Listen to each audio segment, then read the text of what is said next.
Hi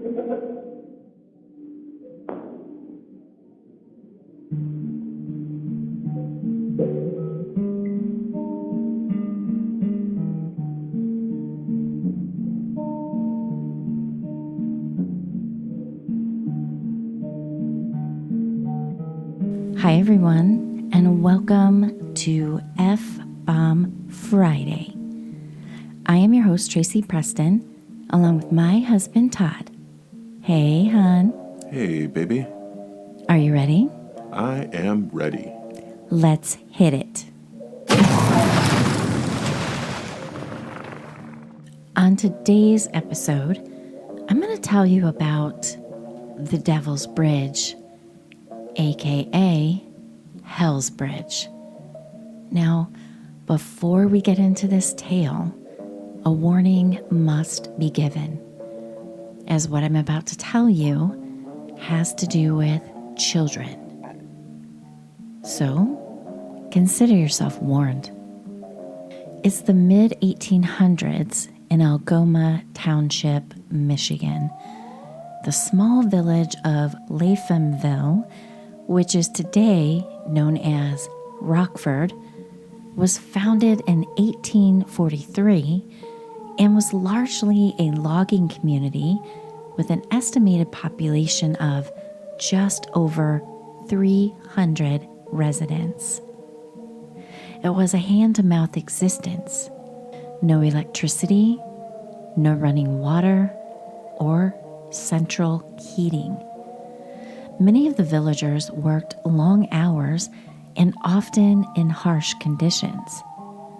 Housing was simple, scatterings of log cabins or cottages with only basic furnishings.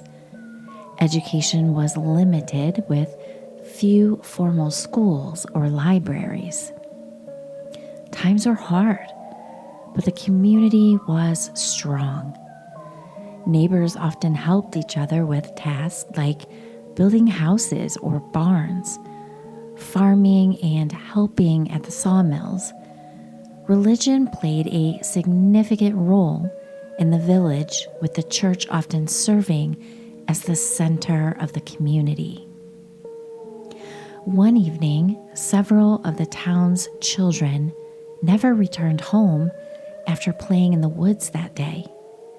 The fathers of the missing children set out to search the woods nearby. The men were out for hours in the darkness and found no signs of the missing children.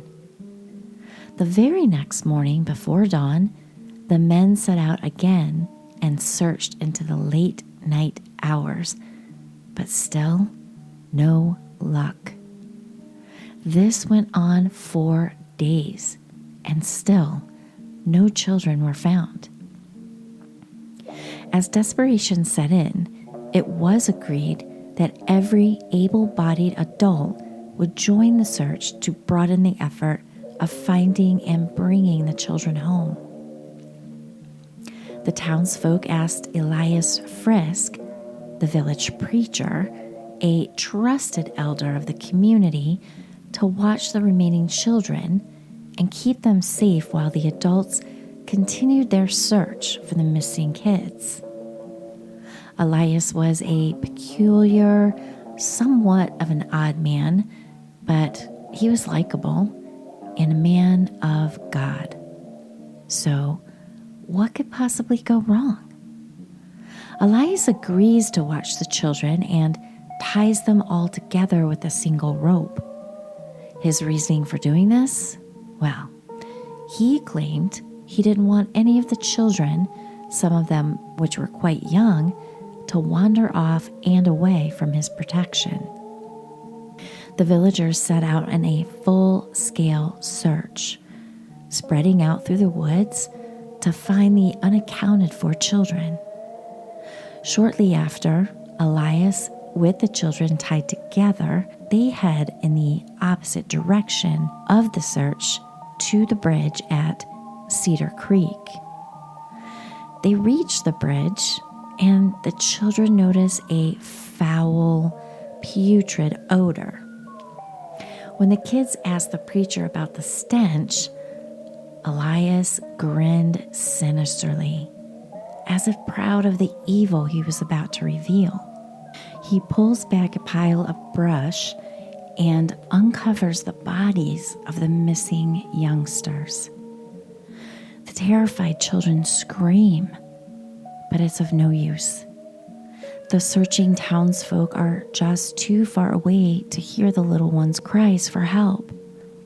One by one, the deranged preacher kills the children and then dumps their bodies into the creek, which feeds into the Rogue River. When the search party returned, they discovered the lifeless bodies of their children floating down the river. The townspeople were horrified, distraught, and enraged. They followed the muddy footprints of the preacher and the children up the river bend. They came upon Elias Friske sitting by the bridge. His eyes were crazed, and he was covered in blood from the murdered children, never to be seen again. The original bridge that was once there no longer exists. At some point, a new bridge was constructed to replace it, and it is precarious at best. It's long, narrow, and made of expanded metal sheeting, also called steel mesh. A common misconception is that Hell's Bridge is over the Rogue River, but it is in fact over Cedar Creek that connects to the river and not from it. Devil's Bridge, or Hell's Bridge, as it's often called, can be seen on Google Earth, and it is located northwest of Rockford, Michigan. The path to the bridge is just off Friske Road, and it is said that the road is named after Elias Friske. However, there is no evidence to support that claim, and it is unlikely that citizens would name a road to pay homage to a crazed child murderer. To this day, there are reports of strange phenomena at Devil's Bridge. Late at night, and most often around midnight, believers claim that the evil forces that possessed Elias Friske still linger in the area. Some say they've seen movement from the corner of their eyes. People have taken photos or video in which multiple orbs would appear in them. Others say they have heard rustling or splashing in the water near the bridge without seeing anything explainable. Tubers and kayakers claim unseen hands have tried to pull them underwater in the river.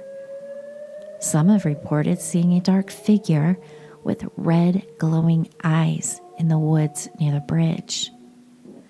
Others have stated they've heard sounds of the murdered children's screams or the devil laughing in the woods and on the bridge. Several allege to have seen the faces of slain children under the river's surface. Oh, no, I wouldn't like that. No, not at all. And we just talked about that. Yeah. Scary children are the worst. Scary children are the worst.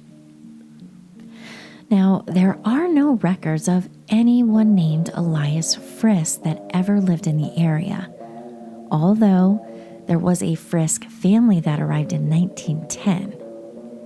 In addition, there is no historical evidence that any of the events had occurred. Urban legends are told and retold over and on through the ages, each retelling adding creepier details.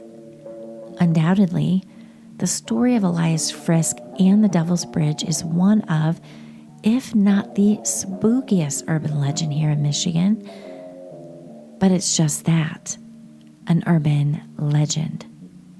Or is it?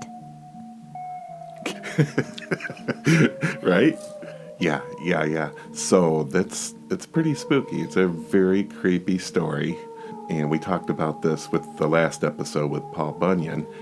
Every time the story got told, it got weirder and weirder and crazier. Well, it's a one-upper, you know? So every time you hear the story, it's a little bit different. I'm holding my breath and really believing that this is just an urban legend, because how horrifying if this was really true, you know? Yeah, and I don't think I would take the time to hang that mofo. Yeah, yeah. I would imagine at the time, if they were actually out on a search party, most of those people would have had some kind of rifle with them.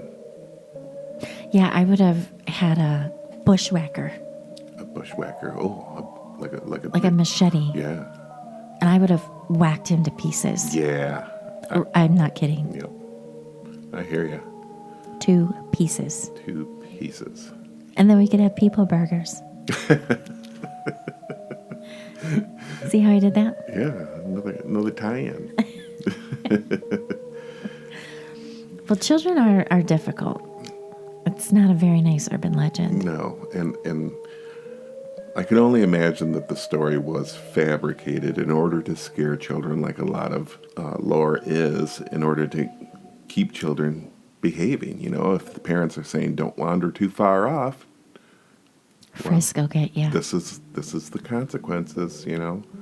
And it's not like your mom can say, when the lights come on, the street lights, right? Right. When the street lights come on, you better come home. This is like the mid-1800s here. Right. So. And the kids would have to keep themselves entertained all day long while everybody else was working, you know. And what do you do? What do you do? There's not any babysitters because No, the community. everybody's working. Right. Right. But see, this is the time of real community, minus Friske. Right. You know what I mean? I mean, it's a town of 300 people. Everybody knows, now truly everybody knows everybody's business. Right. Right. You know? And that's another thing. That's another creep factor right there, is the town's preacher, somebody that you think you obviously would be able to trust, turns out to be the villain. A man of God. Yep. Yep. Well, because their life revolved around the church. Yep. Yeah. I wonder how many, if this story was true, how many people would have fallen away from the church. I would have tore it down. Yeah. Build a new one. Or not at all. Yeah. So the guy that actually discovered the village, Latham was the one that discovered the village and actually started it. And when he first settled there, it was about 40 acres. And then there was somebody that settled on the other side of the river. Well, Latham did so much work for the guy, that's how he ended up getting 40 acres. And then as the city grew, and they were starting to build railroad tracks and make it a more industrialized area, it was suggested to them, the name of your city's too long. You might want to shorten it up. So then it became Rockford. Oh. Well, it's much easier to say. It is. I know. We've struggled with Lathamville. That's Yeah. It's a little bit of a tongue twister. Yeah, they're like, your name sucks. Hey, where you going? Right? Don't like it. Don't like it. Anyways, this is another straight across trip that we could make and hit and visit this. I am not getting on this bridge though. My 240-pound body is not going to stand on a 2-foot wide, long metal mesh bridge. Well, your body was on the hanging bridges in Costa Rica. Yeah, but those were suspended. Those were actually grabbing something. If I get in the middle of this bridge and it just, I'm going down. I'm going down and I'm going into the Rogue River. Okay, well then I'll test it out. You can test it out because you're light as a feather. Okay. But I'm going to tie a rope to you. Okay. Yeah, because Elias Friske is down there and those children. And the children.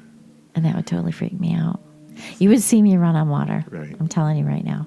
So all these supposed sightings and, occurrences always happen late at night and often around midnight. So if we go, do you want to You want to check it out around midnight? Hell yeah. Okay. Well, we have to do it at night, so I think we have to hit the Ada Witch at night. Yep. That's important. Yep. And the Melonheads. Melonheads of Allegan County. That's going to be late night. Yeah. Yeah, we might just get a room in Grand Rapids. I wish. We got the dogs. Yeah, that's true. So I hope that anybody that saw the disclosure about this, if you're easily triggered, especially with stuff about children, I hope you just give this one a pass. Well, if it was triggering, I'm hoping they changed the channel. Because if they stuck around, then they're like, you know what? Yeah. We can do this. Yep. It's just a story. It is just a story. It's an urban legend. Right. And A gruesome one. a gruesome one, and some demented minds thought this story up for the sake of scaring their children into being good, most likely. Well, and our demented minds recorded it. Right. I love that. Right. Well, it's Michigan history. It is. Yeah. Michigan urban legend. Well, thank you, everyone. Yeah, thank you. Hun, Yeah, do you want to sign us out? I sure do. You better lock your doors. You better lock your windows. And you might want to check under your bed. Because if that Elias Friske is under there, I'm going to beat his ass. Boo. Boo on Elias. Yep.